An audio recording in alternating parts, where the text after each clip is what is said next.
Imagine being told you don't belong because of how you look, a judgment so harsh it costs you your job. That's exactly what happened to a talented and hard-working black man whose promising career was cut short when he was fired for what his employers called an inappropriate appearance.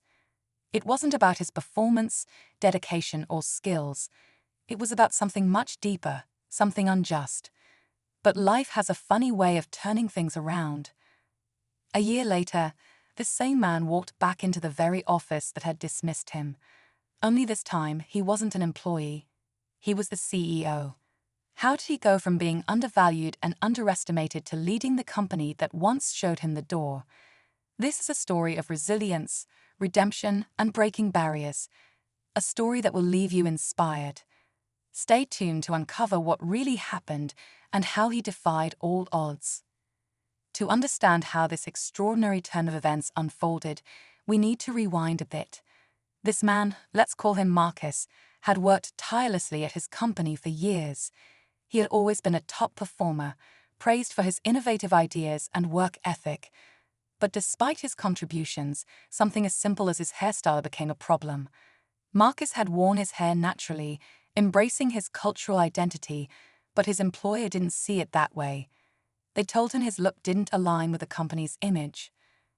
It wasn't just about appearance, it was about something bigger, something that went unnoticed by most. For Marcus, this was more than just a job. It was a place where he felt his potential could truly be realized. And when they let him go, the sting of rejection was not just professional but personal. How could a company that once valued him now define him by something so trivial? Little did they know, this would set off a chain of events that would lead to Marcus's return in a way no one could have predicted. After Marcus was fired, it wasn't just a professional setback, it felt like a personal betrayal.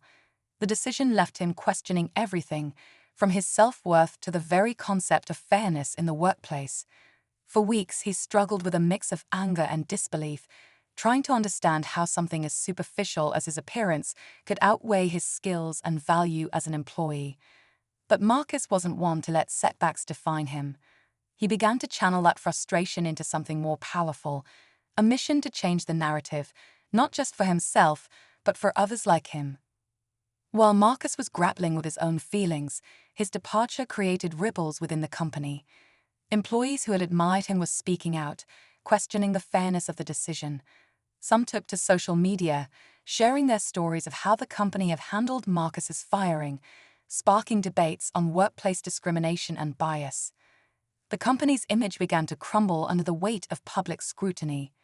Meanwhile, Marcus had quietly started working on his next move. He used his time wisely, further honing his leadership skills and expanding his network. He wasn't just building a career anymore, he was building a movement. Slowly, people who believed in his vision began to rally behind him.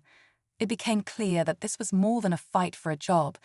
It was about breaking down the walls that companies like his had built around diversity and inclusion. But there were still so many unknowns. The company he once worked for was not ready to face the consequences of its actions, and its leadership seemed completely out of touch with the changing landscape. Would Marcus' return be a chance for true change, or would he become just another pawn in a game of corporate politics? The tension kept building, and the stakes were higher than ever. As the months passed, Marcus's movement gained momentum. He began receiving offers from other companies, but his focus remained clear. He wasn't just going to find a new job, he was going to return to the place that had rejected him. He started gathering a team of like-minded individuals, each of them passionate about changing workplace cultures, pushing for diversity, and fighting against discrimination. What was once a personal vendetta became a mission to challenge a broken system. But things weren't easy. The closer Marcus got to his goal, the more resistance he faced. The company he had once worked for wasn't just sitting back. They had begun to tighten their grip, doubling down on their original decision and insisting that Marcus had no place in their future. The board members were wary, afraid of the potential fallout from his return. Public opinion was shifting, but would it be enough to force their hand? Inside the company, whispers began to circulate. Employees who had stood by Marcus now found themselves questioning their loyalty. Was he truly the right person to lead, or was his return nothing more than a calculated act of revenge?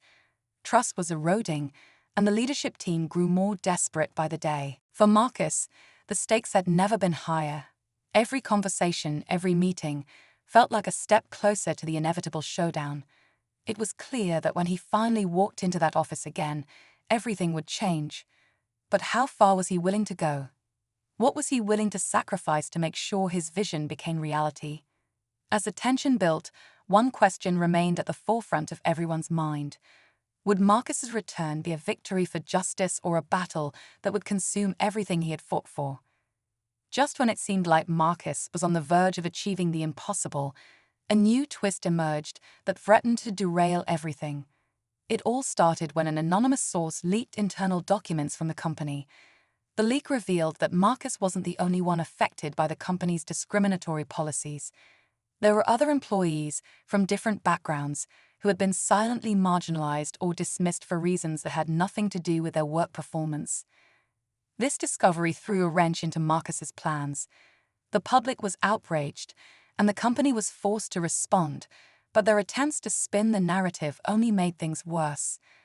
The revelation painted them as a corporate giant that had not only mistreated Marcus, but had systematically discriminated against multiple employees, leading to calls for a full-scale investigation into their practices. Suddenly, Marcus found himself at the center of something much larger than he had anticipated. It wasn't just about his return anymore. It was about a broken system being exposed for all to see. While this revelation could rally more support for him, it also put him in an incredibly dangerous position. The company's leadership, already cornered, was now more desperate than ever to protect its reputation. And with the world watching, Marcus had to decide whether he would use his newfound power to bring about real change, or if he would risk becoming just another symbol in a much larger fight. As the pressure mounted, alliances began to shift. People who had once stood by Marcus now feared the consequences of challenging a powerful corporation. Would he become the catalyst for a full corporate reckoning, or would he be crushed under the weight of his own ambition? The stakes were higher than ever, and the clock was ticking. The moment of truth arrived in a high-stakes boardroom meeting, where Marcus finally stood face to face with the very people who had once cast him aside. The tension was palpable, the room charged with anticipation. The company's top executives, rattled by the public backlash and the leaks, tried to maintain their composure. But Marcus wasn't there to make deals or strike compromises. He had one goal: to change the system from the inside out. In a speech that left everyone in the room speechless, he spoke of the pain of being dismissed for something as trivial as his appearance, but also of the strength he found in that pain.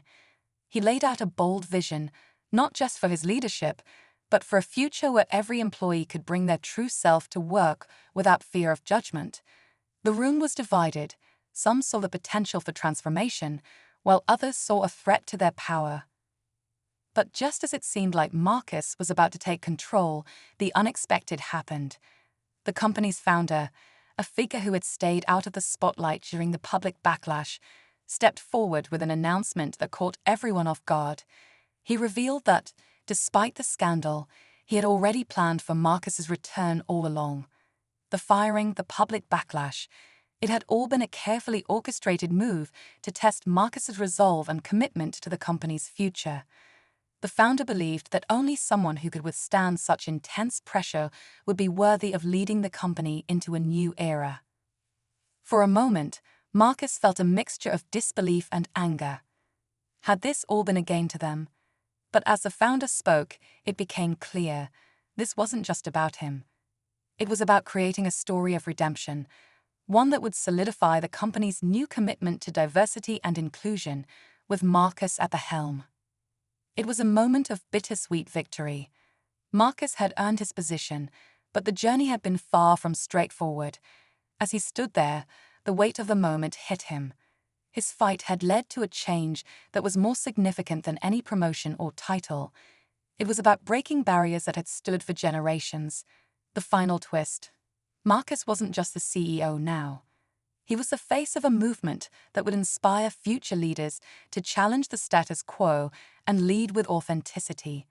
But the journey wasn't over. This was only the beginning of a new chapter, not just for Marcus, but for the world of corporate leadership. With Marcus now in charge, things began to change rapidly. He pushed for real, tangible reforms within the company, starting with a new initiative focused on diversity, inclusion, and leadership development for people from all backgrounds.